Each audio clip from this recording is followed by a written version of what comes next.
কথা বলি।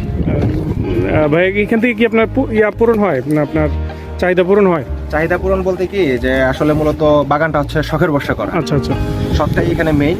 আর চাহিদা পূরণের কথা যদি বলি, যে আল্লাহর রহমতে কাঁচামরিচ, তারপর হচ্ছে গিয়ে যে বেগুন, রেডি।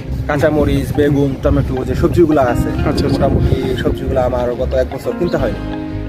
আমি এখান থেকে করতে পারছেন। এখান থেকে আমি টমেটো তো বেশ পরিমাণে বললেন, হ্যাঁ, এখানে টমেটো অনেক গত বছর 140 কেজির মতো ছিল। ছিল। এবার টমেটোর গাছ পরিমাণে কিছুটা কম গতবারের তুলনায়। আচ্ছা, আচ্ছা। তবে এবার আশা করতেছি যে কম গাছ হইলেও এবার ইনশাল্লাহ আরো বেশি আসবে। আরো গাছ লাগানোর পরিকল্পনাও আছে। হ্যাঁ, আরো কিছু গাছ লাগানোর পরিকল্পনা আছে। ওই যে টমেটো অলরেডি চলে আসছে। আচ্ছা, এই ছাদ বাগানের ধারণাটা আপনি কোথা থেকে মানে মনে হইলো যে কি কারণে মনে হইলো যে এটা করা দরকার বা করলে ভালো হয়? আসলে ছোটবেলা থেকেই মানে আমার বাবাকে দেখছি যে সে ছাদের মধ্যে গাছ লাগাইতো, মানে ওইটা সেটা ছিল ফুল গাছ, বাই গাছ, শখের বসে লাগায় সে প্রতিদিন পানি দিত, বাই করতো। ওইখান থেকেই মূলত আমার আসা, ইন্সপিরেশনটা আসা।